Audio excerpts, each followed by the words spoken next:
নাকি ওএমআর মেশিনের একটি ওএমআর মেশিনের যে প্রতিষ্ঠান থেকে আনা হয়েছে সেই প্রতিষ্ঠান নাকি জামাতের প্রতিষ্ঠান। এটা দিয়ে আপনারা অনলাইনে ফাইল আপ দেখতে পাবেন। আমরা আপনাদেরকে বলতে চাই যেই প্রতিষ্ঠান থেকে আনা হয়েছে এইচআর সফট বিডি, সেটির চিফ এক্সিকিউটিভ অফিসার সিইও হলেন রকমুনুর জামান রকি।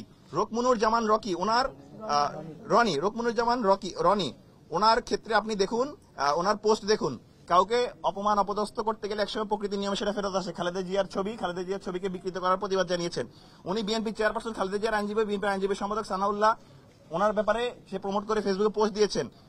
এবং আলহামদুলিল্লাহ তিনজনই দিনাজপুরের কৃতি সন্তান, খালেদা জিয়ার পারিবারিক ছবি। এবং আপনি দেখেন মির্জা ফখরুল ইসলাম আলমগীরের ছবি। সর্বশেষ দেখেন তারেক রহমান এবং ডক্টর ইউনূসকে এখানে ধন্যবাদ জানিয়ে ছবি। আরো রয়েছে সবগুলো দেখেন। উনি ওনার রাজনৈতিক পরিচয় আসলে বিএনপি ব্যাকগ্রাউন্ডে। তাহলে আসলে কিভাবে মিথ্যাচার করে জামাত নিয়ন্ত্রিত?